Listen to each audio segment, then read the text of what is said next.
Good evening, ladies and gentlemen.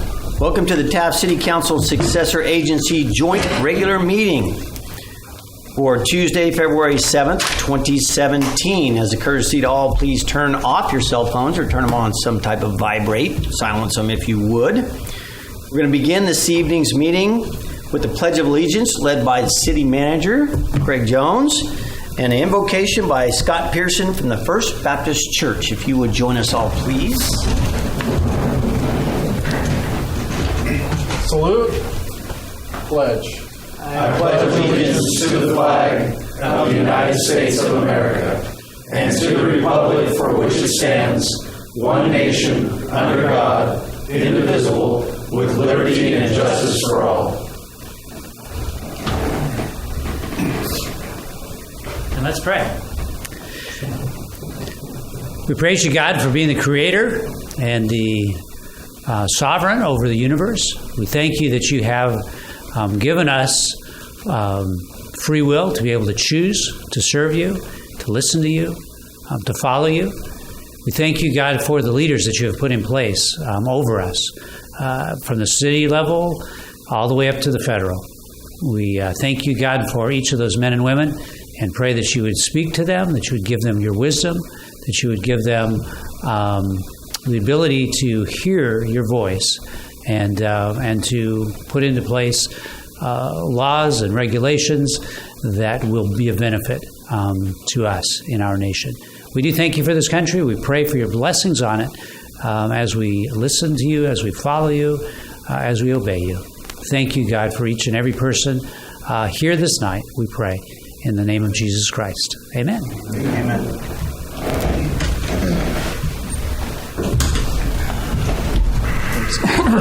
All right. Madam Clerk, may we have roll call, please, and welcome back. Thank you. So nice to see you. Mayor Knorr. Here. Mayor Pro Tem Hill. Here. Councilmember Bryant. Here. Councilmember Hill. You got me twice. Okay, Councilmember Pryor. Here. And Councilmember Miller is absent. All right. Thank you very much.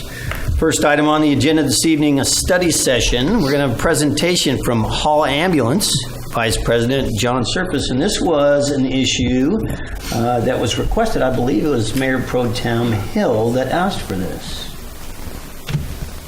So, City Manager Jones, would you like to welcome our honored guest? Sure. Mayor Harvey Hall, all is yours. Thank you. Mayor Knorr, members of the City Council, and Mayor Pro Tem Hill, I am Harvey Hall, the founder and president of Hall Ambulance Service, and I'm joined tonight by members of my leadership team of Hall Ambulance, and I'd like to, if you allow me, I would like to introduce them to you. First, Daryl Stapley, who is the manager of ambulance operations. Second is Myron Smith, who is the operations manager for the critical care air and ground transport units. Jennifer LaFavor, who is the manager of the communications system. Holly Arnold, director of business development. And last, Mark Coram, director of media services. And you'll hear from John Surface in just a few moments. He is the vice president of corporate operations.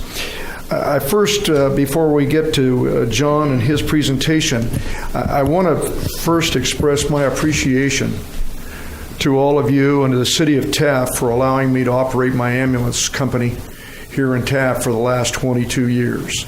And it's been a very good relationship, and we have constantly tried to provide what I believe is exceptional service to the community.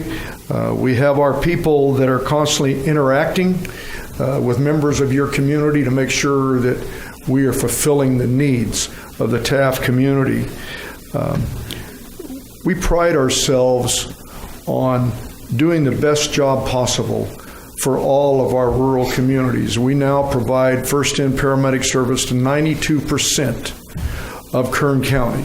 And it's a mission of mine to every day to provide as close to perfection and exceptional service.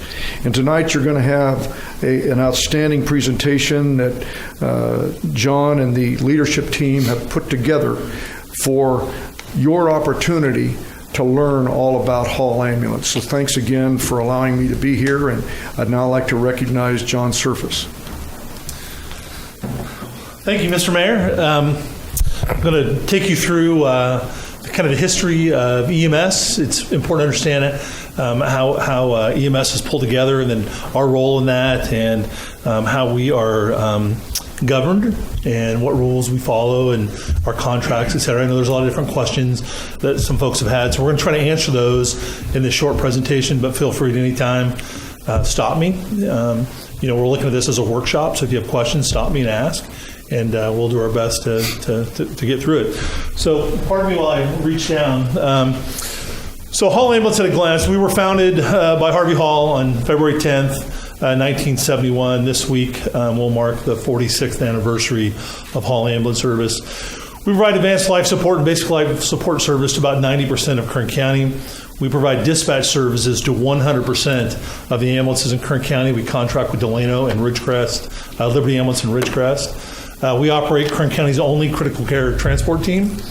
That's a ground unit with a nurse, paramedic, and EMT that handles a lot of long-distance interfacility transfers of Kern County's sickest folks. I mean, we also operate a helicopter. I'm sure you've seen our helicopter at your airport out here many times, as we take a lot of folks from the Taft area into hospitals in Bakersfield. We don't just provide service in Kern County, but we also provide a lot of service to the surrounding counties that call for mutual aid. We go up Grocery Grade a lot down in the Cuyama Valley to assist out there. So we do a lot of work helping others. And then we have 455 employees as of today.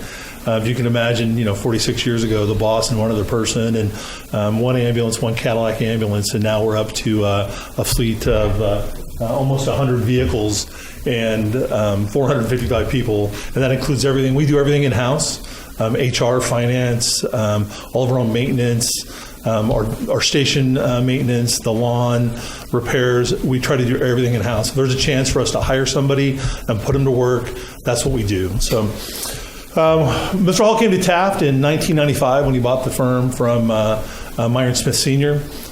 He is a property owner here in town. We probably are just about to outgrow that property as the area around us is closing in on us. Several of our employees live here in Taft. They make this their home. Many of them, once they get assigned out here, they make the move out here. Every day we operate 2 advanced life support ambulances here in Taft, and we're going to get into the deployment plan a little bit later, but that's every day, 24/7. We start the day with 2 ambulances out here. It's important to understand the regulations that we work under. The United States Department of Transportation was formed in 1966 in a response to trauma on the highways. The freeways were just being built.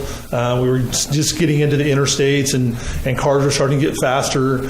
And so they had to come up with a way to treat victims of trauma.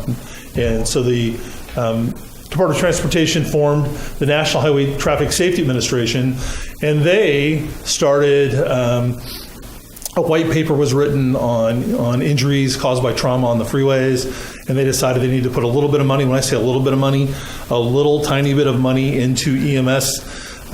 It was just enough to say that they were funding something, and the money put into EMS today is less than it was in 1973 from the federal government. So they still haven't, they do a lot of studies, but they don't do a lot in the way of emergency response. So the authority to manage these systems was delegated to the states. And in California, we passed the EMS Act in the early 80s, and the EMS Act includes Title 22, which is a very, very thick volume of regulations. They regulate everything on our vehicles. Some of the rules are the types of equipment we have to carry, the training standards for EMTs and paramedics, the scope of practice for EMTs and paramedics, certification licensing rules. One of the biggest things they do is discipline. If a paramedic does something wrong, it goes to the state of California, they can take their license. They actually sit before an administrative law judge and an attorney from the Attorney General's office that prosecutes them and can take their license. So we are very heavily regulated by the state of California. But the state of California, in the Health and Safety Code, Section 1797, They say, we don't want to be responsible for the counties. We want the counties to take care of themselves. So the federal government shifted the responsibility to the state, and the state said, no, we don't want that expense, so we're going to dump it down to the county level. So 1797, Health and Safety Code Section 1797, gave the authority to the counties. For them, if the county wants to have that authority, they have to develop an EMS agency. And in Kern County, they developed an EMS agency. It currently resides in the Department of Public Health. So the public health officer for the county, Matt Constantine, is ultimately responsible for EMS. Jana Richardson is the senior coordinator for EMS, and she handles most of the day-to-day operations. But Matt Constantine, in the end, is the person responsible to the Board of Supervisors. They oversee additional training standards. They say the state said you have to do this, but we want you to do this. And they have the ability to add on, not take away. They can add to the scope of practice, which is the types of things a paramedic can do. Can they start IVs? Can they give different medications? The county has a procedure they have to go through to get those approved. They dictate what equipment we have to use. So they say you have to start an IV, right? But they don't tell you what kind of catheter you have to use. Some counties actually dictate you'll use this. You'll use this kind of backboard. You'll use this kind of C-collar. You'll use this kind of defibrillator. Kern County is not quite that strict. They say you have to have a piece of equipment that meets these standards, and we have to buy that piece of equipment. They detail training, what we have to do, addition to what the state requires. And then they get into EMS System Design, and we're going to talk about that quite a bit. The other thing they do is they offer ambulance exclusive operating areas, and that's probably one of the things that's most important. So Kern County is divided into 10 exclusive operating areas, or EOAs. Hall Ambulance currently services areas 1, 2, 4, 5, 8, 9, and 11. Taft and all your surrounding areas are in Area 9. Delano is Area 3, and then Liberty Ambulance services two contracts in Areas 6 and 7. Performance standards are the key to the contracts. The county EMS agency on a regular basis updates the rules, and they tell us what rules we have to live by. And we don't get to say, we don't like that rule, we don't like that rule. They dictate the rule, and you live by it, and you have to report. So the first thing we do when the county sets the rules up, they send them to the MCAB, the Emergency Medical Care Advisory Board. That group approves them, and then it goes on to the Board of Supervisors for final approval. They're very detailed in the response metrics. We're going to go over those in a few minutes, and very detailed reporting requirements. Most recent update to the rules was in 2013, and the compliance for our contract is posted to Kern County Public Health Department's website. They update it every year in May. So right now they've got 2014 and 2015 are visible. 2016 won't be up for a couple more months. But all those reports are on there for anybody that wants to look at it to see how we're doing. Performance standards. When the county dictates performance standards, they look at the personnel, not how many, but how well trained they are. What licenses they have to carry. Recently, there's been a lot of improvements in the Kern County EMS system with personnel. They've mandated when you relicense that you have advanced cardiac life support, pediatric advanced life support, pre-hospital trauma life support. Those are all classes that were optional before. Those are all mandatory. We offer them to our employees at no charge, but those are things that the county has changed in the last couple of years. Equipment. They're very strict on equipment. Our ambulances have to be inspected by both the CHP and by the County of Kern to make sure that they're in good operating condition and we have all the equipment that's required. They have very intense dispatch standards. And a couple of different things they look at is how well we handle the dispatching of the ambulances, how well we handle the EMD process, the emergency medical dispatch. So when you pick up the telephone and dial 911 here in Taft, you get the police department. They say it's a medical emergency. They send that off to the fire department for the medical part where they ask questions. Our dispatchers are trained the exact same way as the fire dispatchers. So if you call our dispatch center, they'll ask the exact same question. They have the same protocols, and they'll get to the same end. So what they do is they review monthly how well we do, and we almost every single month our dispatchers rate the highest in the county. We have a lot of reporting that we have to do, and those are outlined in the standard, in the performance standards. And if we don't submit our reports on time, then it'll show up in the standard as an area that was unmet. And then response times. Response times are a really, really big deal. So when people dial 911, they think, I'm going to get an ambulance right now. I need it I need it now. They don't care what their medical emergency is. They don't care what their family member is going through. They want an ambulance now. That type of system, to build it where we could have multiple ambulances, where there's always one available, is almost impossible to build because it would be cost prohibitive. So what we have to do, we have to balance response time, compliance. So what you see, I'm going to show you a map in a moment, but when they evaluate response time, they build the zones. They look at population density, geographics, location, and some other factors when they're determining whether you are in a metro zone, which is a shorter response time. The farther you live away from the center of population, the longer an ambulance has to get there, right? Just as an aside, I should point out, EMS, private ambulance, are the only people in any type of emergency response that have contractual obligations for response times.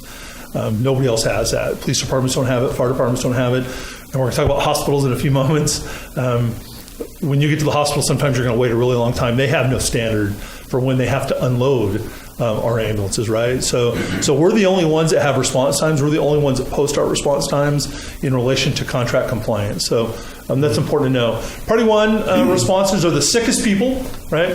These are the people that have the heart attacks, the strokes, been involved in a major accident, major bleeding. Party 2s are less sick. They're still an emergency, but they're just less sick. Abdominal pain, some general illnesses, some seizures, things like that. Then the Party 3, Party 1 and Party 2 both get lights and sirens.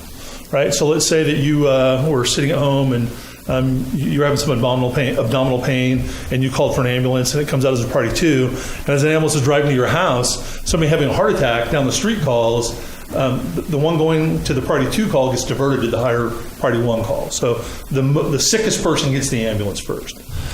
Party 3, more minor, those are the slips, trips, falls. Usually don't include lights and sirens, and usually don't include a fire truck response either. Party 1s and Party 2s almost always include a fire truck and an ambulance to respond. All of our response configurations are based on the National Academy of EMD standards for medical priority dispatch. We were one of the first counties in the state to do that, and Mr. Hall and his folks, his staff at the time, when they implemented those, we were the leaders. We really wanted to be the national trendsetter, and that's what we've done. The city of Los Angeles and county of Los Angeles do not use this type of system.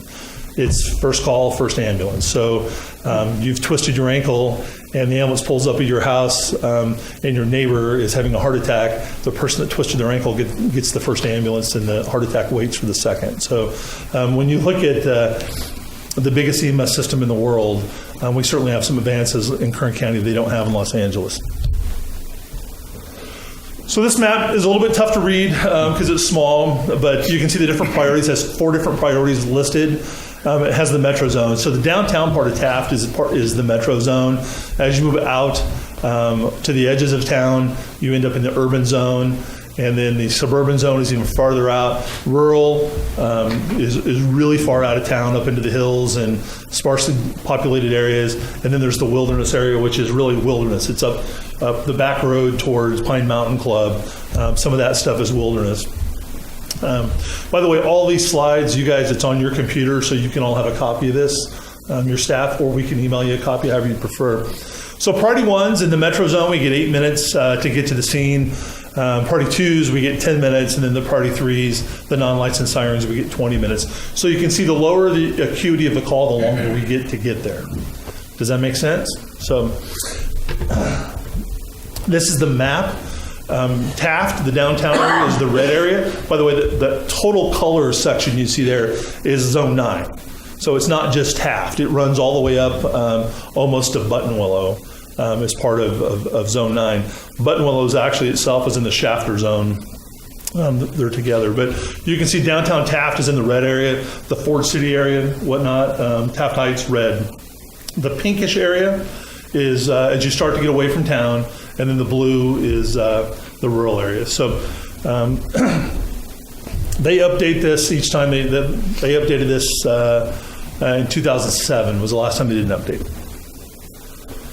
That's just a little closer photo, so you can see the downtown area. You can actually see some roads, and you can have a little better understanding of where the where the metro zone is.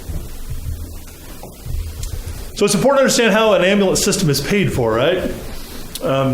A lot of people think that we get government dollars to operate the ambulance company, and we don't. We actually get zero subsidy. No federal dollars, no state dollars, no county dollars, no city dollars. The only arrangement we have in the county where we get a little bit of a subsidy is the New York Healthcare District. Every 3 years, they buy an ambulance for us to use to service the Boron area. But that's the only subsidy we get. It's all based on user fees, right? So the county of Kern sets our rates. We have to go to them if we want to raise our rates and ask permission to charge more money. They can say yes or no. They go through a study process. We have to take a lot of data and show them, and then they say you can have this much more this year and that's much more the next year.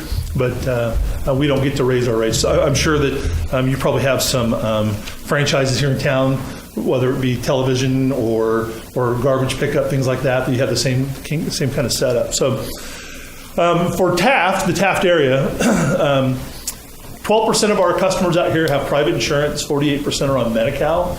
Medicare is 32% and 4% pay nothing, right? So it costs us almost $600 to run a call, right? That's to be fully staffed and be available. For every call we run right now, it's about $600. Medi-Cal pays about $130, right? And you can see they're at 48%. So that's why you see high ambulance rates, because the people that have insurance are subsidizing the Medi-Cal folks, right? So if you're involved in the healthcare district, you get the math there, right? They're doing the same thing. So doing the math, and I don't mean to interrupt that means 84% of the people that are utilizing your services pay less than their fair share or nothing. that is a true statement. And that is why the rest of the people pay so much. The cost shift that's been going on in healthcare for the last 25 years, that's where the increased cost shifting is happening. At some point, it's going to break, right? Yes, sir. At some point, it's going to break. So last year, Hall Ambulance wrote off $9 million in bad debt, right? That's people that didn't pay anything or call up and say, hey, I'll give you $10 and then you can leave. So $9 million is a lot of bad debt to carry. One of the things that we have to do, we have to respond and transport everybody that wants it, right? So the way that our contract with the county works, the county is responsible for indigent care. And the way the county provides that indigent ambulance care is they award us an exclusive operating area. We take all the call volume, right? Including anything that pays, anything that doesn't pay. And then they set our rates, and they hope that the rates allow us to pay all of our employees, pay for equipment, pay for regulatory changes, et cetera, and still have enough to reinvest back in our local communities. So it is a tough market these days, and we do respond to every call, right? We do. One of the other programs we have for the rural areas, I know you guys have these. I came out to visit the city manager several months ago, and you had these out front. These are our membership program brochures. And in rural areas, one of the things that the insurance laws allow us to do is to operate a membership program. And you buy into the membership program, and then if we take you to the hospital, that's all you pay. You're basically buying ambulance insurance. And I think it's $125 now. And you buy that insurance. And then if your insurance doesn't pay or you don't have the insurance, you've paid for it in advance. And it's good for you, your spouse, any adult children living in your house. So that helps augment, memberships help augment what we bring in revenue. And then we take the risk at that point. So a little bit different plan. And I do have brochures I can leave with you guys. So our deployment plan, right? That's what most of the questions that we get are, hey, why don't we have this many ambulances in this town? Or why is there more in that town than this town? And it's an intricate plan that we work through to deploy our ambulances. We have a combination of static deployed resources and dynamic. Static, the two here are static. We have a station, we have 2 crews that live there for 48 hours at a time. In downtown Bakersfield, there's no stations. They're on the street corners, and we move them There was a commercial years ago about the guy was playing with the phone and he was moving dots. And the guy said, quit moving my dots. That's what our dispatchers do all day long. We move dots. We move them. We guesstimate where the next call is going to be, and we move the ambulances around town, trying to make sure that we're near where the next call will be. We have years and years and years of data built into our system where we can predict call volume. That's called a system status plan, and we plan and replan and check our plan, and all of our management folks at midnight, they get reports sent to them on how we did the day before and how we're doing for the month. And they should know each and every day, every response zone in every one of our contracts, they should know exactly where we stand on that day. And there's days where we have to modify on the fly, right? To if we had 3 late responses in Taft yesterday, then for the rest of the month, we have to put more resources into Taft to make sure we don't fall below our 90% and not meet our contractual obligations.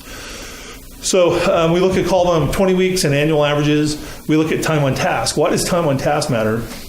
I'll talk about hospitals more.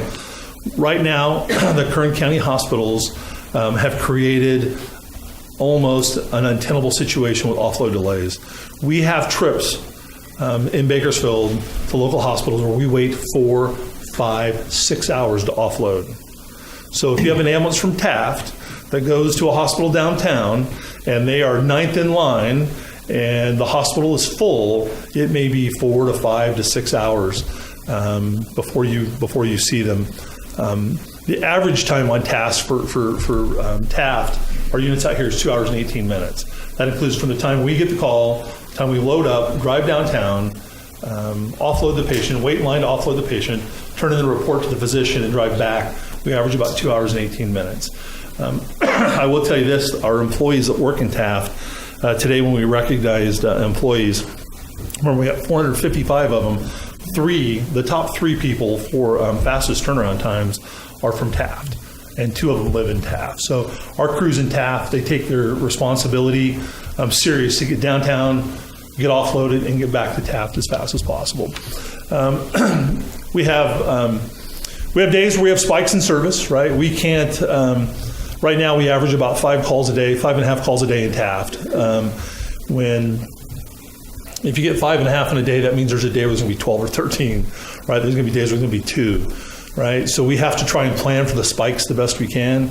But if you have multiple calls, bang, bang, bang, bang, bang, there's no way we're going to have that many ambulances sitting in Taft when it happens, right? And it's not just Taft, it's all the other communities as well. It even happens in Bakersfield. So all of our management staff during the day and at night, if we get busy, they go out and they deploy and they run calls. So one of our management folks last year, Heather, ran 500 calls? 650 calls. Our scheduler, the person that makes my life the easiest, 650 times last year she had to go out and run ambulance calls because we were busy. So Myron still runs calls, Daryl runs calls. So we have to account for those spikes. We don't know when the spikes are going to come. You don't know when you're going to have a 12-patient mass casualty incident. You don't know when you're going to have a bus of people that need to be transported. So we try to plan for those, but it's tough sometimes. So mutual aid is important. Mutual aid happens a couple of different ways, right? Typically the way the mutual aid works is when the units in Taft or Shafter, Wasco, Fraser Park, Arvin, Lamont, when they go out, we use units from Bakersfield to backfill into those areas. So we use resources, we share back and forth resources.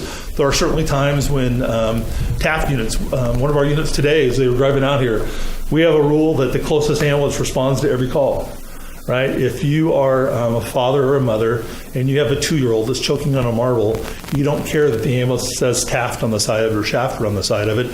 You want the closest ambulance to respond. You want a paramedic that can come there and save your kid. Same thing with a heart attack or chest pain. Stroke, you want the closest ambulance. So one of our vehicles tonight, one of our crews was coming back out here after dropping off downtown, and they were on Highway 99 southbound, and they caught a call on White Lane because they were the closest to that call. So that we do have to do that because it is the right thing to do. We don't have beats like the police department may or some of the response zones like fire departments do. We send the closest unit all of the time. So it makes it a little difficult sometimes. Again, we're trying to share with you how the vehicles move back and forth, how the crews move back and forth, right? Factors influencing our response plan: road conditions, construction, accidents. So as we were driving out here tonight, one of your Taft police officers stopped at Enos Lane and 119, at Panama and Enos Lane for a vehicle crash. And we got there right after it happened, and we checked in with the police officer and the CHP, and they said, hey, nobody's hurt, go on. Daryl was 20 minutes behind us. It took him a half hour to clear that same crash because the traffic started backing up all the way towards Bakersfield. We do things when 2 years ago, when the road construction was going on 119, we modified our response plan at Taft, and we started sending our backfill resources earlier because we knew that it was going to take us longer to get here. So we started adjusting. As soon as we knew that the construction was going on, we have to change our plan for Taft. So anytime we know that there is road construction or any type of major event, then our dispatchers know they have to reroute how we do things, right? Trains are a big deal, not so much out here. We don't have any train problems out here, but in downtown Bakersfield, at least once or twice a day, we'll be headed down a road, and then a train decides that's the one time during the day they're going to cross that intersection. And in Bakersfield, one of the problems we have is trains stop. They just come to a dead stop and sit and block roads for hours. Weather is a big deal. Rain is really hard on us, slows us down, but fog, obviously. When the valley's socked in with fog, our response times grow, and it takes us that 2 hours and 18 minutes may become 3 hours or 3.5 hours just because of the fog. Hospital offload delays. So I already mentioned that a little bit. So we have hospitals that the goal, the state of California passed legislation in 2015 that authorized counties to start tracking. They had to authorize the counties just to track the hospitals because the hospital lobby was so much stronger than we were, and they didn't want the dirty secret out. Let's keep it to ourselves, right? Don't let anybody know about these delays. So finally, the state says we need to do something with this, so let's start tracking the data. In December, the State EMS Commission approved a data collection project and suggested that at 20 minutes is when ambulance should be offloaded. We were certainly supportive of 20 minutes. That would be wonderful. The hospitals countered with 56 minutes to offload. Right? The State Hospital Association countered with 56 minutes at the 90th percentile. So you can see their response, what they think they're responsible for and what we think they're responsible for are different. The Center for Medicare Services, they've issued multiple statements saying that hospitals are responsible for the patient the minute we pull onto their property, not when we get in the door, but when we pull on the property. And they still, if you walk into any of you want to do a ride along and you want to come down to Bakersfield, I offer that to you. On a Friday or Saturday evening, we will send you into an ER with one of our crews, and you will be absolutely shocked at what you see. It's amazing that people get seen and treated, but it looks like a MASH unit out of Vietnam. It is unbelievable. But that offer's there. You can contact me directly, and you can see that. Staffing is also an issue. You know, we're no different than everybody else. We have people that call in sick, and people that have family members that get sick, and kids fall off the monkey bars at school and they have to rush home. So we lose deployed hours to staffing. And then call volume is a big deal. We were talking a little while ago. On Monday, we ran 332 calls, and on Wednesday, we ran 262 calls. Right? So the call volumes fluctuate. I guarantee you that last Friday when we ran the 332, we had some challenges in making our call volume, making our 90% in all of those zones. So, and that is the standard, by the way. We have to make 90% in each one of the zones that we showed you. 90% is the minimum mark. So call volume matters, and mass casualty incidents matter. Earlier today, we were in our staff meeting celebrating all the good work from our employees, and Delano State Prison had a small riot.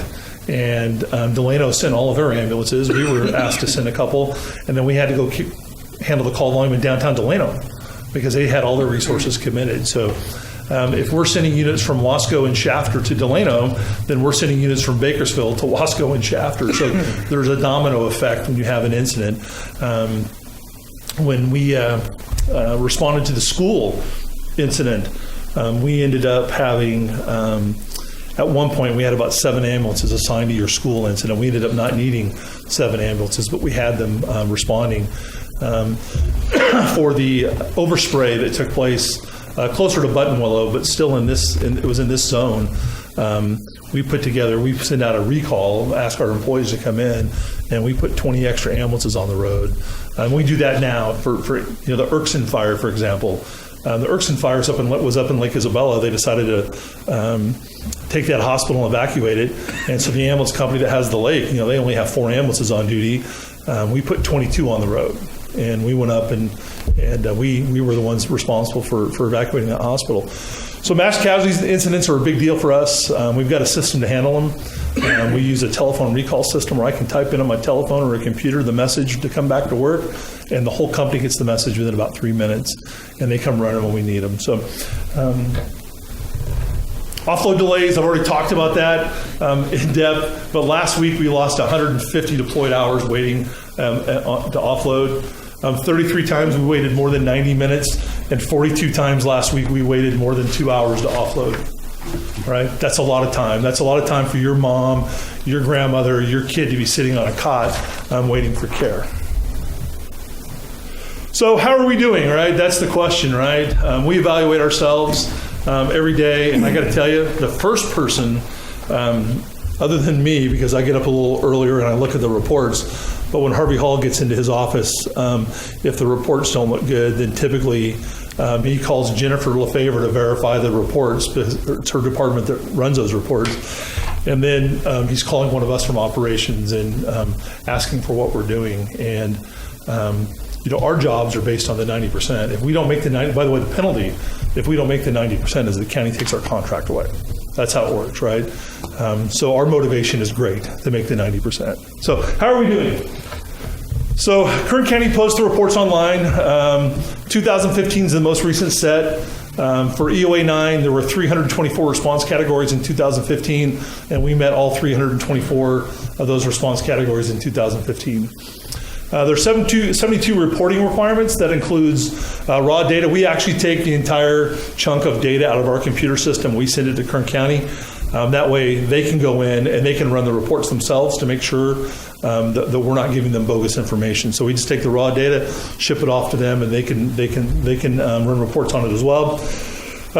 They look at what are we doing in continuing education for our employees? What do we do for the community service? What do we do for customer complaint resolution, disaster drills, all kinds of stuff. So there's 72 opportunities in a year for us to report, and we met the reporting requirements all 72 times.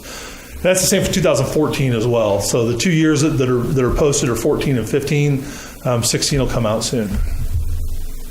And we don't control when that comes out. This is the report you can see online, and I know it's small, but if you were over there, you would see underneath the black line, you'd see the words met. That's what they post. They don't post the number. They just post that we met the requirement, right? We would love for those to be 100% in every category, but sometimes they're 91. Then the next month they may be 97. And the next month they may be 90. It fluctuates based on all those response items I talked about, all those factors that influence our response. Call volume history, one would think, and I know that's really small, so sorry about that, and I'll certainly get you can have a copy so you can look at it on your computer. But the call volume has actually gone down the last 2 years in this response zone. Right? It's not going up, it's going down. So whether that's based on less oil activity, less people driving up and down the road, fewer people working in the oil fields, that may be part of it. But certainly 2 years in a row, 2 consecutive years in a row, we've had our call volume go down out here. And then when I talk about the call volume, then on top of that, you also have, that's the response, not the transport, that's the response. And then on top of that, we have about a 25% dry run rate, 28% actually in Taft right now. That means that 28% of the time, almost 30%, we go out to a house or to a store or wherever, we have a contact with a potential customer, and they say, nah, I'm all right, I don't really want to go, or I didn't call you guys, my mom did, I don't want to go. And so we don't bill for those. With rare exceptions, there's a couple of rare exceptions that Medi-Cal will let us bill, but that would be maybe 1 or 2 times a year. And again, if we respond and don't transport, there's no revenue. And you can see that last year, 805 times we responded without transporting anybody. There were a total of 2,000 transports out of this market last year. So customer surveys are a really important part of what we do, right? We want to know what people think of us. We send them a survey. Harvey Hall sat down, how long have we been doing surveys now? 15 years? 12, 15 years? 15 years. And we send them out with very few exceptions. We send out the survey. In 2016, 78 customers out of this particular response zone responded to our survey. So remember, we had 2,000 transports, and only 78% of those sent back their response, right? On a scale of 1 to 5, 1 being dissatisfied, 3 is average, and 5 is exemplary, 84.5% rated our service exemplary, with 5 points on all 5 questions that we asked. 13% gave us 4 points. 1% rated us at average, right? There's 1.5% there left that said we didn't do a good job. And we're going to talk about that in a second. Harvey Hall reads every single one of those surveys. Every single one. He looks at the point value, but he also looks at the comments that the people list.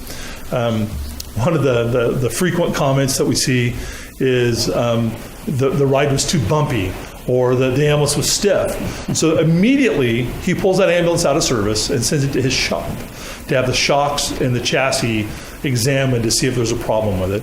They are trucks or vans, right? So they are a little bit of a stiff ride, but he takes those comments serious. We pull it out and send it down to the shop to get it inspected. So what about the 1.55% that didn't say Hall Ambulance did a good job? We look at those as complaints. We look at those as bad, right? He takes them. Mr. Hall will assign them, if it's a dispatch question, it goes to Jennifer LaFavor.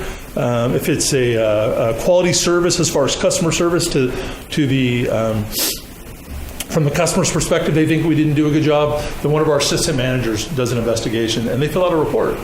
And that report then goes to Mr. Hall, but it also gets turned into the County of Kern. Remember, one of our reporting things is customer service. So we have to turn over every complaint we get to the County of Kern. We have to tell on ourselves, right? That's a good thing, right? So we collect incident reports from the crew. We meet with them. We interview them. We'll go out. We'll meet with first responders that were on scene of the call. We'll talk to the family. We'll talk to the doctors. I can tell you that a few years ago, we were having some hiccups at the Taft clinic.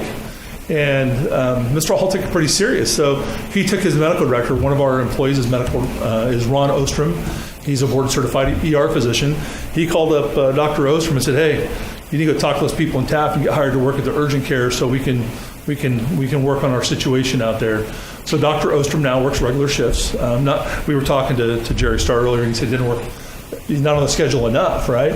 But that's what Mr. Hall did. He took that issue in that clinic where the doctors weren't happy with us, and he put his doctor out there to try and work on that relationship and find out what we could do better. And I can't tell you the last time we had a complaint from the urgent care, right? And that's good, but that's how we respond to our complaints. So we want feedback from our customers, good and bad. When it's good, we pat the employee on the back, and that's what today's ceremony was all about at work. But when it's a complaint, we take it serious and we want to try and fix it. One of the other things we do, if we take you to the hospital today in a couple of days, one of our business office folks is going to give you a phone call, and they're going to ask you how we did, right? And if you tell them, "God, that paramedic was rude to me," she's on the computer typing in a complaint, that is automatically in our system gets sent to all the managers.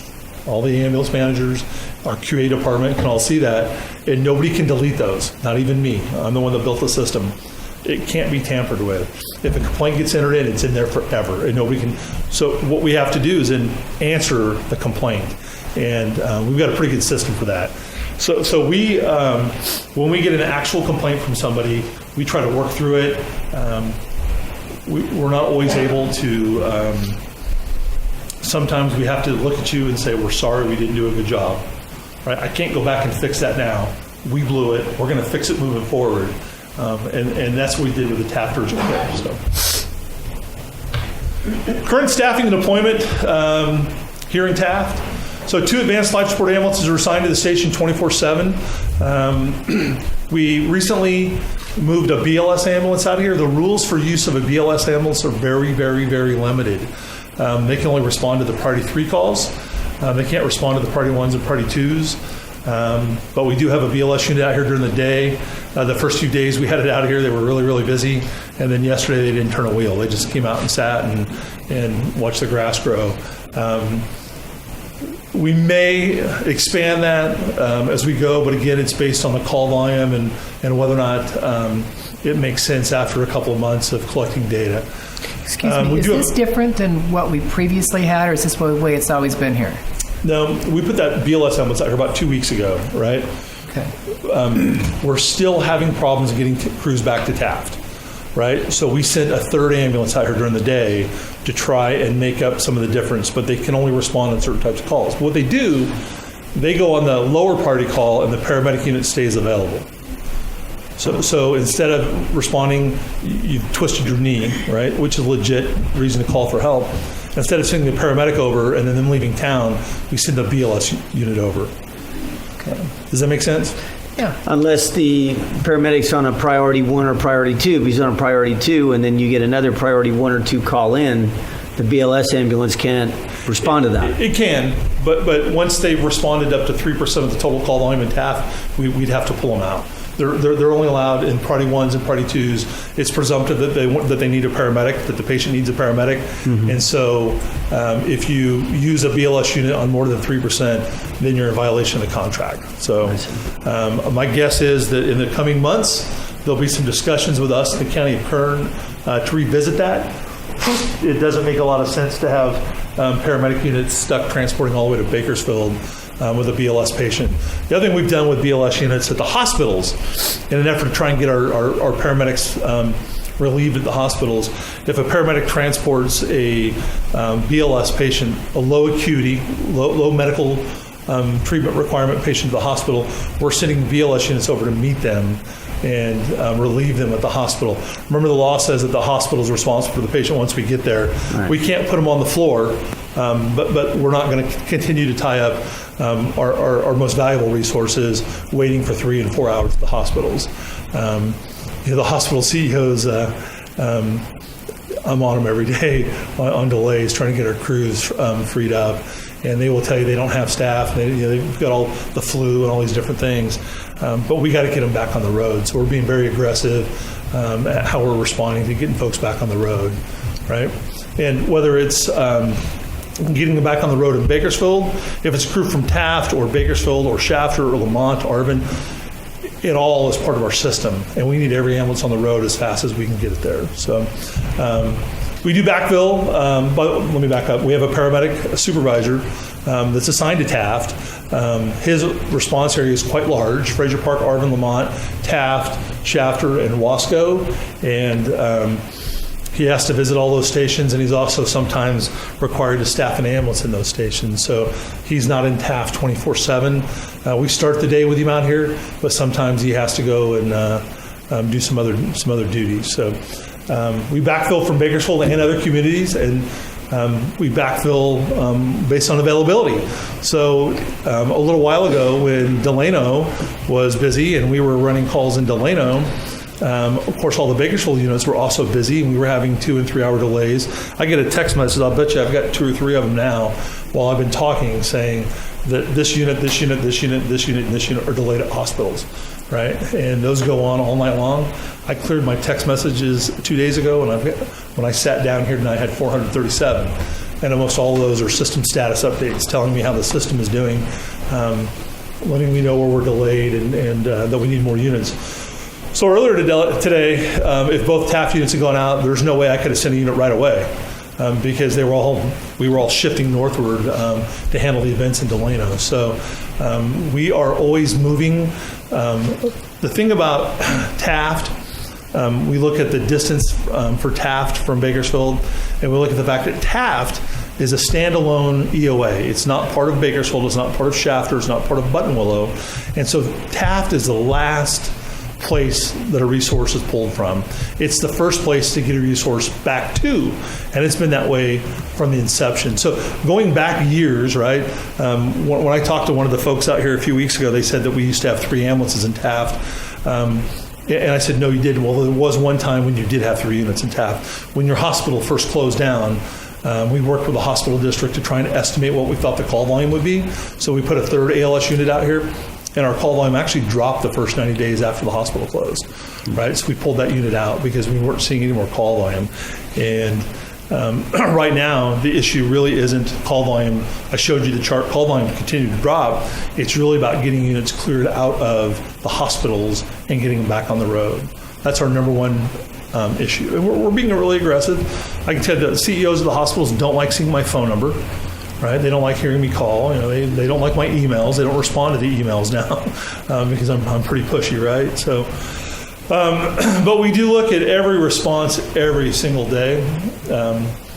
Even when I'm on vacation, I'm looking first thing in the morning. If I'm out of town, I'm looking to see how we're doing, and then I'm calling Daryl or sending emails or text messages to folks. And we've changed little things for our employees that may not seem like much.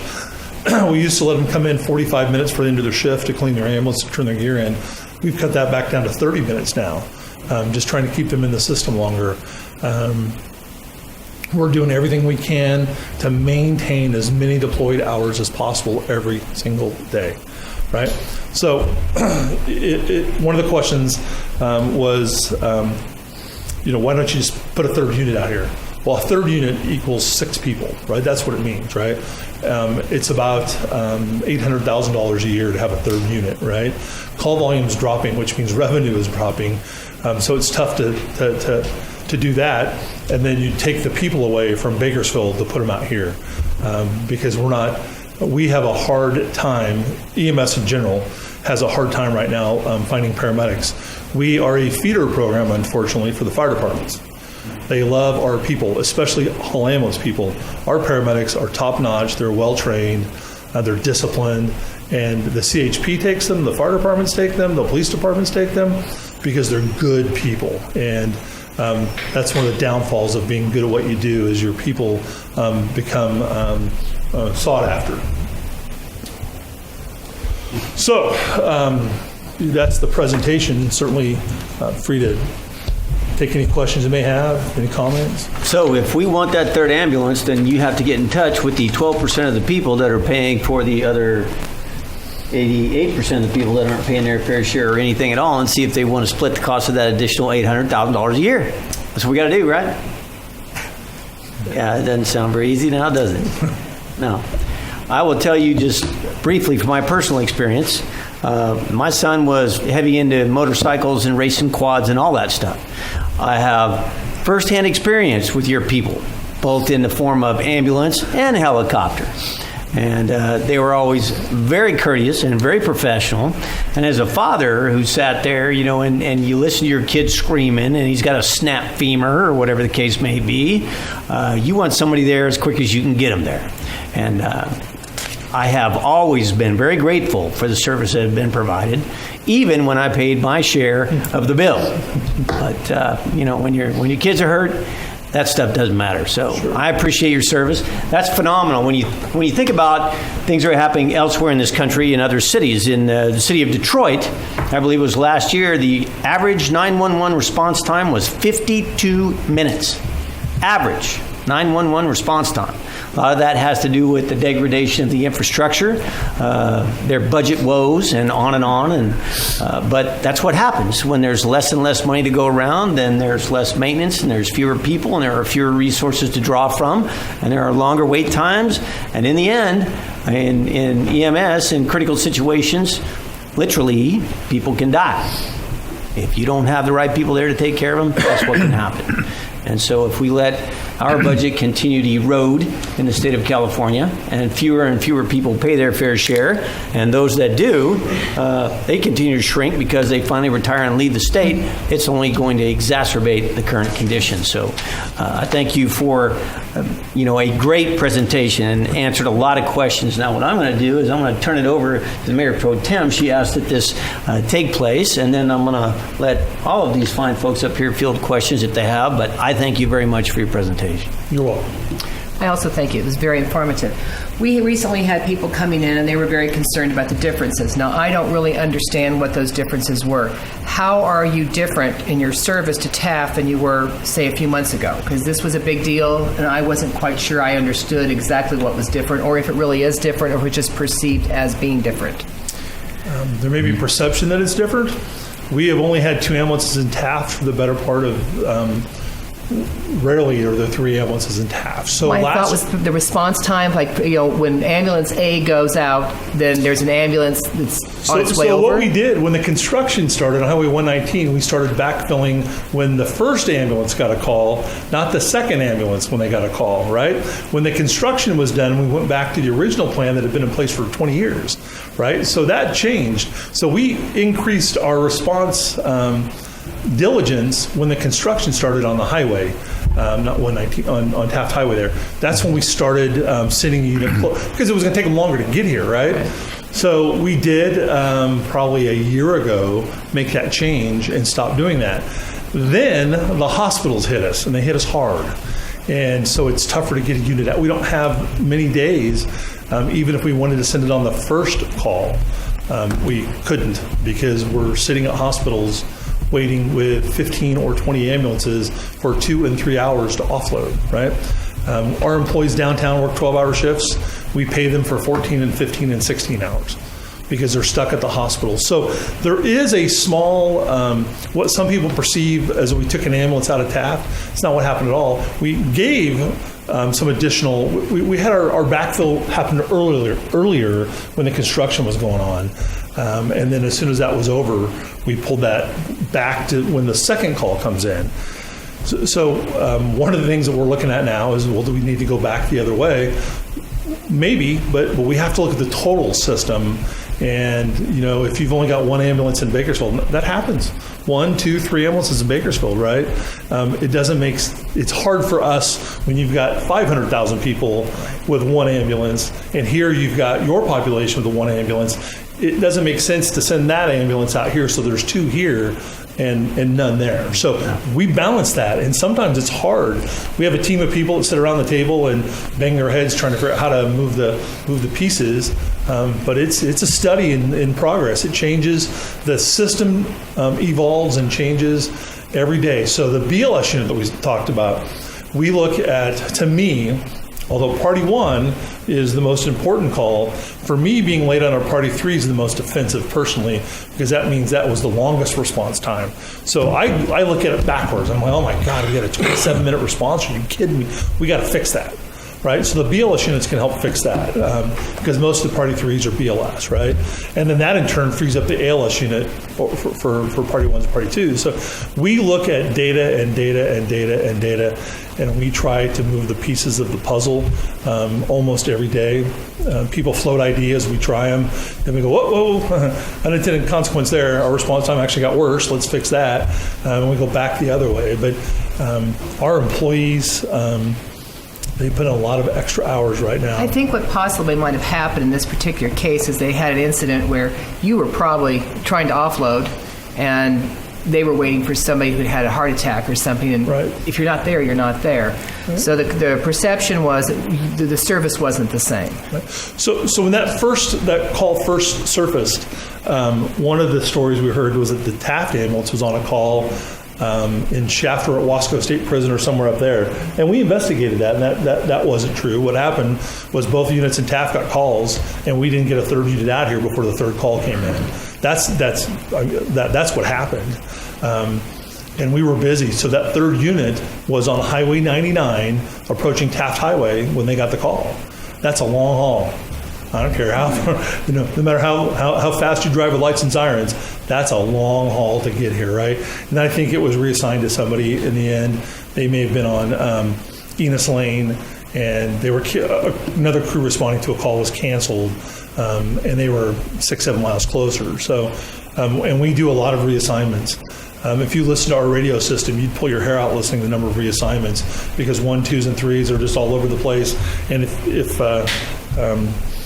if you're not familiar with what's going on, you're like, oh my God, they're reassigning. It's because if there's a crew in Taft that dry runs a call and there's another call pending, we immediately reassign them to the call that's pending. We don't let the unit from Bakersfield continue to respond to that call. So it is a work in progress every day.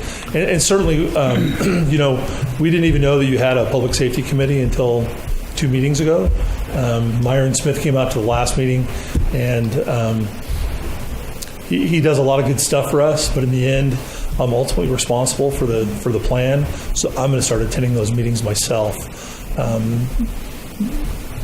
Got a few more resources available to get answers really quickly. Well, I think this is probably very good for the perception aspect, because let's face it, perception's everything. Sure. So now having this will probably end up in both papers, and then people can read about what really is or is not happening. And I think, people start to perceive that something's different, and everybody thinks that's what's going on. So this is very good. Thank you. Thank you. Mr. Mayor, thank you. I just wanted to once again thank you all for showing up tonight. I appreciate this, and really piggybacking on what Councilwoman Hill said, having you guys here as the contractor for the county who actually serves us does a lot more good than us just serving, lip service apparently to our constituents here. I do want to say thank you for sending Myron out to our last Public Safety Committee meeting as a member of that committee, and I talked to him there. I would love to have him come out, so I appreciate you guys making the trip.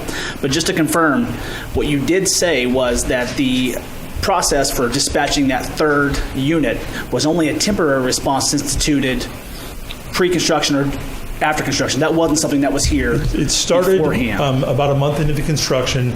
We had a really long response to a call, and as we're sitting in our meeting, I believe it was even Jennifer LaFavor that said, hey, we need to do something because that response was too long. And the reason for the response being long was the crew was stuck in traffic driving out here. Party 3 is we don't get lights and sirens, right? Yeah. So we don't get to go around the traffic. And if we're just coming out to cover on the way out here, we have to follow all the traffic laws. We don't get to run stoplights or stop signs, and people don't pull over for us. So that was the change we made about a month into the construction. And that went on, I don't know, a year and a half the construction was going on. Yeah, one of the things I think Councilwoman Hill was trying to get at was that was the perception that was the standard. I was under that same impression that was the standard, and it only recently changed. So I'm happy to know that was proactive response on your part, not reactive to other indicators, which you obviously have. One of the things I looked about 60 days ago, I looked on your website, and I know you guys have job postings for EMTs. And so one thing I thought would be great, even in a depressed economy, if you've got qualified folks out there, why don't you let us know what the minimum age is, what the basic requirements or training opportunities, employment opportunities that may be out there for folks to supplement your folks at Hall. Okay, you bet. Send that to the city clerk, or? I don't know if we can do anything in particular. I mean, just maybe if you have something really off the cuff at this time would be great. Sure. So we hire anybody, they have to be at least 20 years of age to be hired, right? And that recently changed, right? We dropped it from 21 to 20. Internally, or is that a state law? No, that's internally. So our insurance company, right, we spend millions on liability and auto insurance, and they have a profile. If you fit into that profile, you get lower rates. Right? So that profile is 21 years of age. And the reason for that is the insurance industry knows who has crashes. They're 18, 19, 20-year-old men, right? It's what it is, right? Yeah. So at 21, you start to act a little more adult, right? Okay. And so they wanted us to have, by the way, the perfect age is 25. When you get to 25, you start really acting like an adult. Now you have more responsibilities. It's your car, not your mom and dad's car. It's your daughter, your son in the car with you. So you start to act better. Definitely. So the insurance company says, you got to be 21. We went to them and said, hey, look, we're having a problem hiring EMTs. We got a lot of 20-year-olds applying. Can we hire them? If they have a perfect driving record. And perfect means perfect. Okay. No blemishes at all, right? They have to pass a background check, right? You don't want somebody coming in your house that's got a criminal record. When you call us, you want to know that Harvey Hall is sending you people that are courteous and they're honest. And so they have to be able to pass a background check. They have to be able to pass a physical. We lose a lot of people to the physical. So the reality is Americans are getting heavier every month, right? Every month. The average weight of Americans is going up, not down. And so our folks, our gurney weighs 135 pounds, and then you put a human being on top of that, and they have to be able to lift that, right? So they got to be able to do some lifting, and we put them through some testing. They have to be able to pass a basic evaluation that determines their ability to be nice to you. right? We put them through a written test, an online test, when we assess their ability to be polite, show up for work on time, work under stress. But we hire EMTs all of the time. We hire out of the Taft College EMT program, the Bakersfield College EMT program. And we have our own EMT program, which has, every time that we have a class, we have somebody from Taft in that class. So right now we have 21 students in a six-week-long academy, and they're in week 3. When they're done in 6 weeks, they're paid to be there. We hire them. We had over 1,500 applicants for 21 people that we hired, right? We spent 3 months whittling down the list of the 21 that we hired.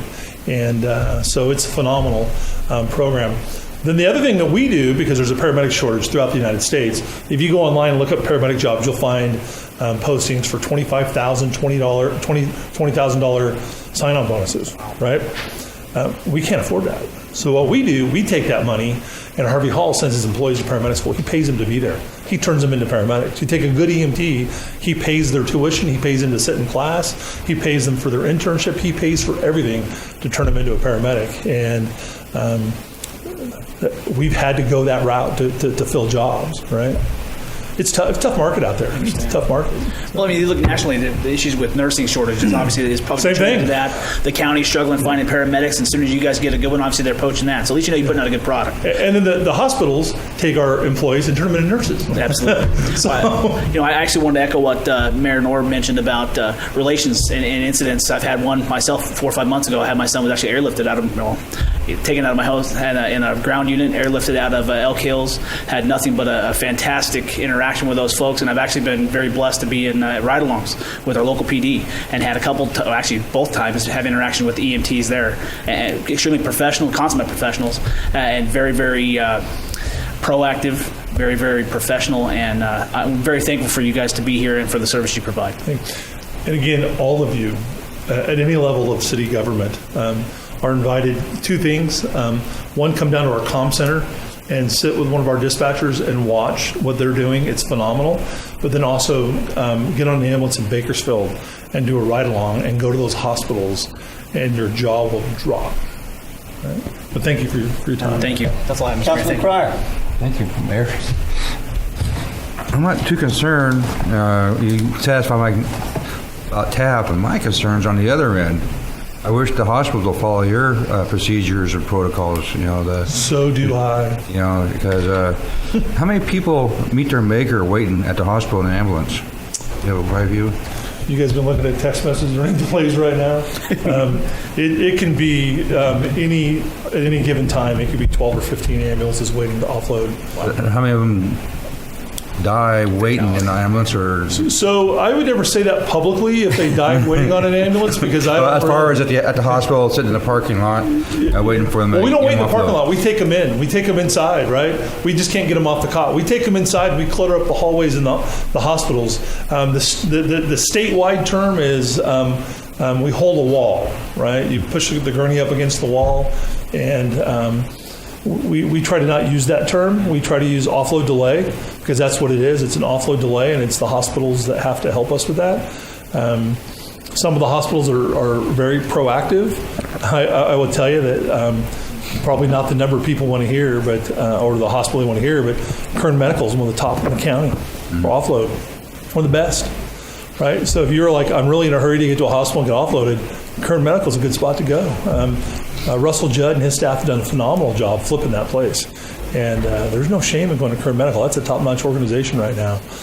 Mercy and Mercy Southwest do an exceptional job. They still get delays sometimes, but they do an exceptional job. So it's the larger hospitals that struggle. But you would be shocked right now if you walked into our hospitals how many people are waiting on gurneys to be seen. Or going to the waiting room. There's one of the hospitals has a tent outside as a waiting room right now because there's too many people waiting to be seen. We need more gurneys then.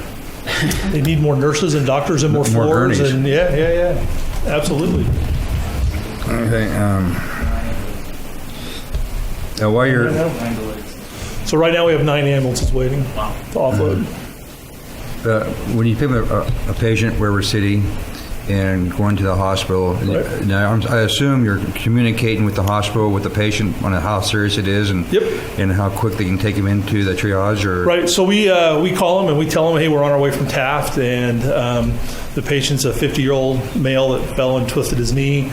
And if we think the patient can go to the waiting room, we're going to help coach the hospital to get there, because that's where the patient needs to go, so we can get the ambulance back, right?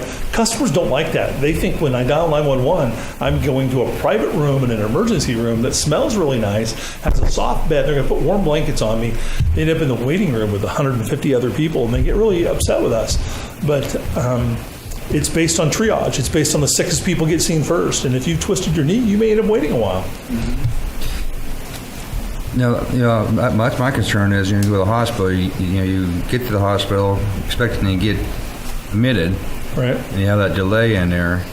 What is it that the public can do to be aware and how to solve that problem? Is it through our county supervisors or through our state legislatures? So Thursday, MCAB, remember I talked about that committee that the county oversees, the emergency medical, by the way, Randy Miller, Councilmember Miller is a member of that committee. And Thursday on the agenda is the Kern County policy for dealing with this stuff, right? So it's the first time that they're going to address it. And that's that 20-minute window. So now the hospitals will be evaluated on that 20-minute offload. And that's the first time they're ever going to have a standard to reach for. It's not enforceable yet, so now it's informational, but they're going to start collecting data on how the hospitals do. But Councilmember Miller will be part of that discussion on Thursday. As baby boomers getting older and everything, there's more risk of heart attacks and more strokes and stuff. Sure. Now, there's still a heart hospital, right, in Bakersfield? So Kern County has an exceptional program, right? We're really one of the leaders. So San Joaquin Hospital, Memorial Hospital, and Bakersfield Heart Hospital are all STEMI centers, right? STEMI is a fancy word for heart attack, right? It's a particular kind of heart attack, but those are the cardiac centers. So if we pick you up at your house right now and you're having a heart attack, we declare a STEMI alert while we're on the way to the hospital, and we go straight to the cath lab. Right? We take you where they can fix you on the spot. You don't stay and wait in line in the ER. The same is true for strokes. Almost all the hospitals in town are stroke centers. And then, of course, Kern Medical is a trauma center. And now Memorial Hospital is a pediatric center. They've got that new ER that they're getting ready to open for kids. So hospitals are chasing specialties right now. We don't do that. We got to take everybody. And so if you need a specialist, you may be in luck. If you're not in need of a specialist, get in line. Like I say, I used at one time your ambulance, but how it went, I don't even remember, so I couldn't tell. I got there and well, I'm still here. But in our business and stuff, we've used your services quite a bit. You have industrial accidents and stuff, and we had one had to be flown out, but you're always been very prompt, and I have never heard anybody ever complain anything, and sometimes things just don't go perfect, and this one anomaly can make everything that you got to do look kind of look bad a little bit. But I know Harvey and his integrity. He's always been there for the community, and always listens and do his best for everybody, and he doesn't cut corners, and it shows on your operation that you guys are first class deal. So hats off to you. Thank you. All right. Well, we sincerely appreciate all the time that you took and the effort that you put into your presentation. You answered a great many questions and brought a lot of things to light. So thank you and your talented group for coming and spending this time with us this evening. And we hope everybody out there in TV land and all of us are a whole lot smarter for your efforts. Thank you. Thank you very much for the invite. Thank you. All right. I want to express to all of you again, thank you very much for affording us this opportunity. I really believe that John provided you a lot of excellent information. And when you get home tomorrow and think of any questions that maybe come up that we didn't clarify for you, make sure that you call John so that we can get that question answered for you. Holly Arnold is my business development person, and she is out in this community regularly with your various groups, and she can help as a liaison person for you as well. But thank you again for this opportunity. Thank you, Mayor Hall. Thank you very much. I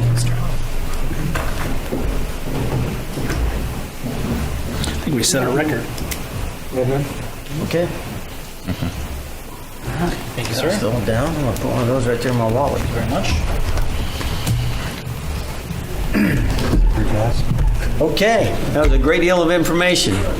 Very beneficial for all of us. So, moving on, we have citizens request public comments. This evening we have none. Next item on the agenda, council statements, non-action. I'm going to begin with Councilman Cryer this evening. Thank you, Mayor.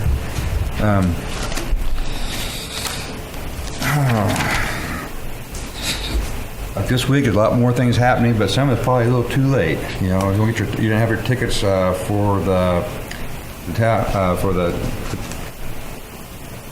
oil museum. I believe it's too late getting them now. I think yesterday was the last day to get them, and I tried calling it in, but there's no phone numbers on the paperwork I received. But I'm gonna still try to get tickets. But if you want to, you better do it real quick, because I went to a couple times. It's a very interesting presentation, and Fred Holmes will be one of the speakers there. He's always an interesting person to listen to, and what all the going-ons he has to say. But that's coming this Saturday. This Thursday, the Taft Chamber of Commerce is going to have their installation membership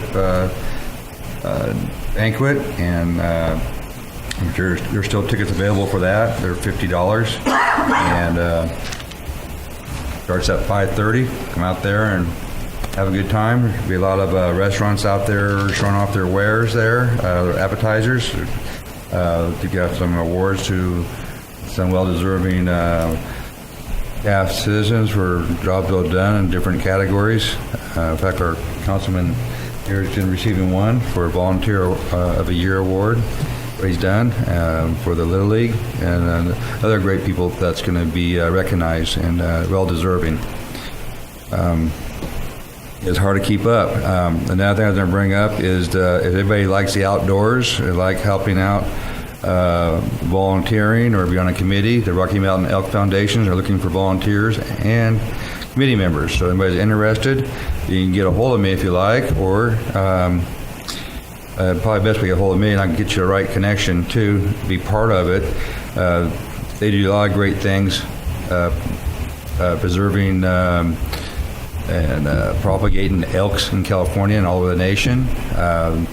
They either buy or lease ground, so it's preserved, and also they also go ahead and they take care of herds of deer and elk and help propagate them.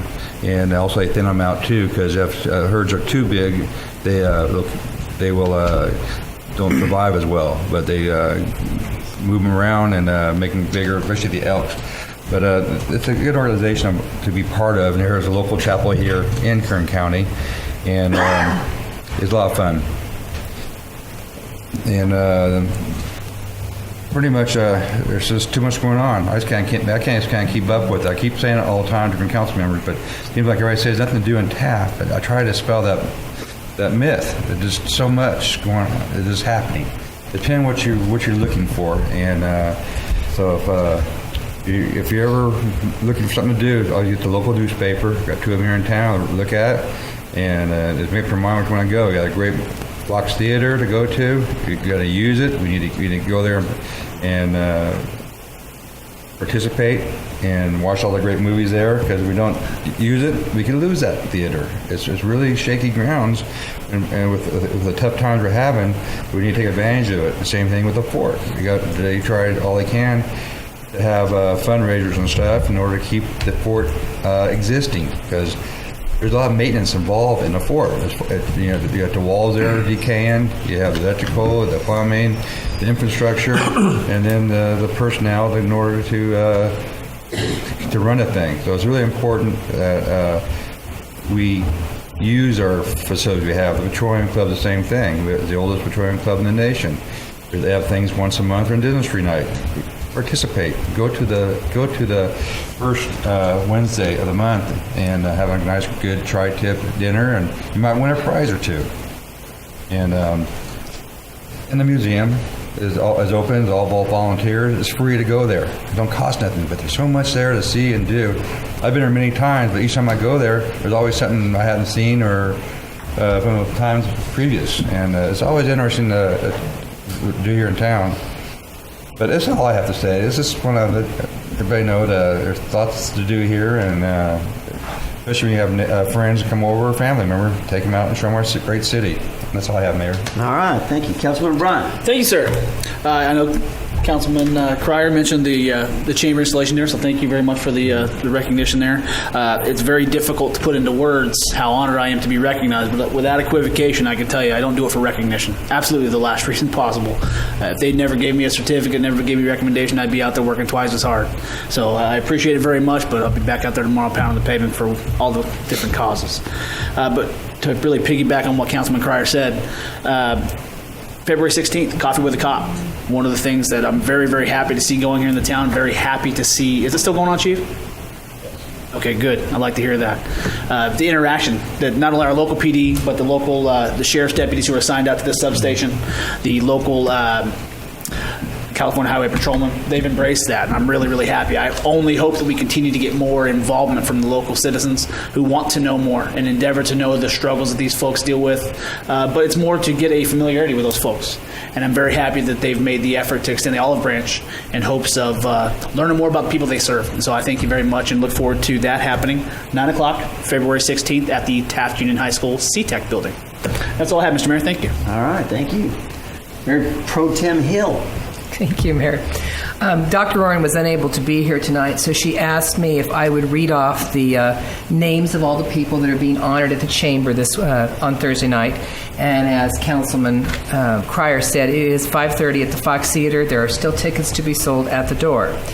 The business of the year this year is Route 33 Sandwich Company, which is owned by Scott Brown and Jeff Carpenter. The businessman of the year is Dave Taylor of Fast Trip. The businesswoman of the year is Sherry Bravo from the Pizza Factory. Community service is Ron Souza. He's the former director of Our Albertsons. Volunteers, Sharon Hill. She is an administrative assistant at Taft High School. And another volunteer of the year is this guy. Oh, also at Taft High School. We're very honored that you were honored. And Youth Leadership Award, which is a new award by Lucia Diaz. So she just wanted me to mention all those people so that everybody knew if they saw them on the street to give them a little shout out. That's all I have, Mayor. All right, thank you very much. Well, just briefly, I want to say something. I read in the newspaper where we had some issues with a couple of people at Taft High School, and their inappropriate interaction with law enforcement. Seems to be a real problem coast to coast these days. This has been going on for some years now. It seems like every time somebody gets involved with law enforcement and they're rude or irresponsible or engage in criminal behavior, we're so quick to judge law enforcement and cast doubts on their capabilities and the way they do things. And I got to tell you, it sickens me. Those people that wear that uniform deserve your respect. Men and women out there keeping things safe. God forbid we ever experience our society without law enforcement. You do not want to live in a world like that, folks. You don't want it. And when they come to a place or they ask you a question, be respectful. I have had to talk to law enforcement people throughout the course of my life several times. When I pulled over speeding, I was breaking the law. And I was courteous and honest, and the officers were always the same. So you know what? When you have to engage with law enforcement, be respectful, be courteous. They deserve your respect, and it will be a much more pleasurable experience for you, I assure you. And parents out there, let your kids know that, guess what? That's the authority figure, and they are there for a reason, and they deserve that. I can't stand seeing that kind of disrespect, and I'm sorry that's going on. I hope it stops. Sooner the better. And lastly, if the Rocky Mountain Elk Foundation needs a professional herd thinning specialist, you are looking at one. You're on the list already. I would You're already there. be happy to provide my professional services in that regard. All right. Moving forward then, Planning Commission report.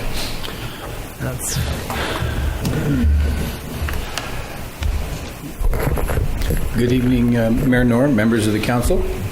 Our first meeting of the year was essentially an informational meeting. We went over the calendar for the year, what kinds of items we might be looking at for approvals later, amendments to the general plan.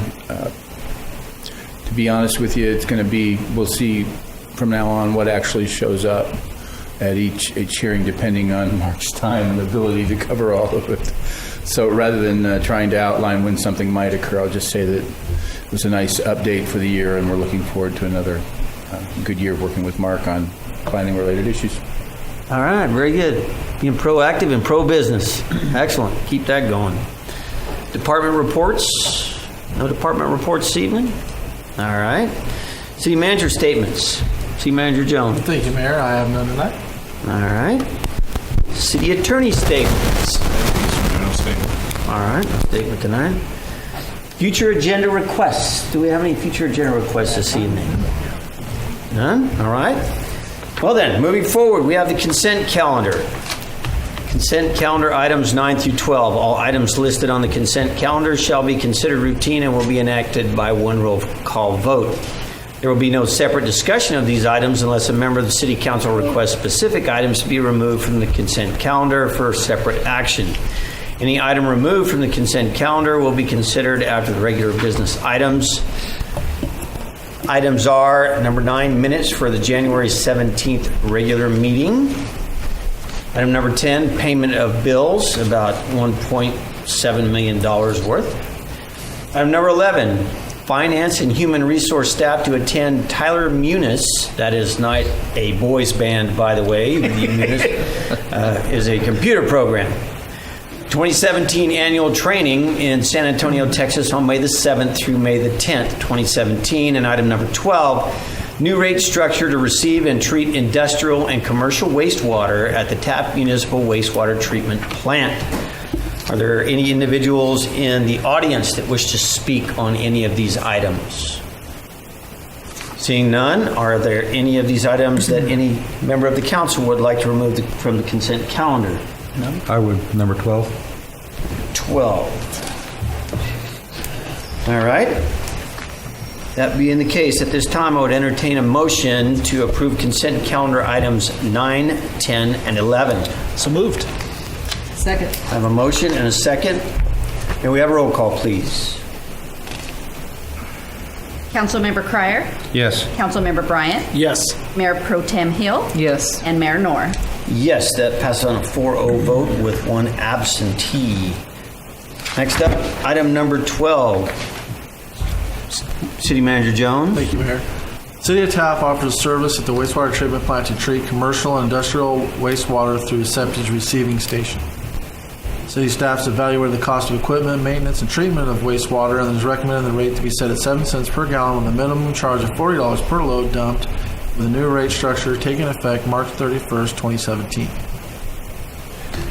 Thank you. Councilman Cryer, you asked that we remove this from the consent calendar. Yes, I did. I talked with our city manager earlier about this, and he pretty much answered most of the questions. I guess going from 4 cents a gallon to 7 cents a gallon. And he says we're still right in the ballpark with all the other communities. My concern is, on the west side, I don't know how much business that we generate at the wastewater plant. But it makes me a little nervous going to 7, but I'd like to see if we can put like 6 months to review it. So that would be possible on there if they're losing business, because we're raise our rates up, because at 7 cents a gallon, and if we have a vacuum pump truck full, that's like about $350, $340 to dump it. That caused our local citizens extra burden of costs and stuff. I just had a little concern about, with things being tough as it is in the economy. Yes, there's going to be probably a hit on on the city on revenue and stuff, but I'd just like to go ahead and may approve it for look-see maybe 6 months down the road and see if there's a difference in our servicing. Well, I suppose that's something we can discuss. I would have to guess, having gone through, we just went through and did an extensive retrofit of the wastewater treatment facility and the costs associated with that. It's not just a matter of hardware, it's a matter of hardware cost and the cost of the process in order to be able to be compliant and not get fined as well. So I guess if you would like, we'll ask the city manager to give us the rundown on that, but if I were to guess at it, I would guess that research has been done, but I won't put words in your mouth. So if you'd like to respond to that. I would say, what's the ROI on that right now? What's the return on investment right now? We depreciated the new equipment at 20 years. We've also factored in the cost of treating waste that's at a high concentrate level, which usually is, and the additional maintenance and upkeep. And the commercial dump station is there solely for the purpose of commercial and industrial waste. So it really shouldn't be a burden on the ratepayers of their homes to pay for, offset the cost. So we depreciate over 20 years, kind of averaged how many people are using it to pay it back in 20 years. And then we also factored in the maintenance overhead and all that. So that's how we kind of came to the number. So. All right. And it seems to be in line with other areas. So no one's going to drive past Taft to go to Bakersfield to dump. I can assure you that for the cost. They're more. Councilman Bryant? I did. So what is considered, industrial commercial waste? Is this not coming from It could be RVs? anything that we allow to dump out there, but mostly it's your chemical toilet guys, the guys that are servicing the oil-filled trailers and stuff like that. Okay. So I know right here at the park, we used to allow dumping of like an RV, Yeah, right? That'll be done out there. That'll be free or for a small fee for a gate access code. Separate from this 10 or 15 policy. bucks. Yeah, this is only industrial and commercial. Good. Mayor Pro Tem, do you have any comment regarding? I have no comment. Okay. Well, at this time, I would entertain a motion entitled to adopt a resolution entitled Resolution of the City Council of the City of Taft authorizing the Finance Director to establish a new rate structure to receive and treat industrial and commercial wastewater at the Taft Municipal Wastewater Treatment Plant. Motion. Second. I have a motion and a second. Any additional discussion? The only thing I would discuss would be if we do make the motion, I stuck to that caveat would be if there is no difference or no drop in revenues or anything like that, then keep it at 7 cents a gallon. But you see a drop in our revenue or dumpage. I don't know if you have track of history. It's kind of hard to say exactly that way because the economy also drives how many people use it. I can tell you 2 years ago, we had 3 times as many people because we had a bunch of drilling rigs out here. So there's conditions that affect that. So I don't know. That's the one seeing out there dumping out there in the We desert. can do the best job we can to see if the customers we're losing is because of the rate hike. But I just want to make sure we don't encourage them people out there and dump it illegally somewhere else. they're all registered with the Department of Health, Kern County, and they keep track of their trucks and stuff. So it would be pretty bad if they did. They would lose their whole business. Hopefully they wouldn't engage in criminal behavior because of that. That'd be a great way to be out of business in a short period of time. Okay.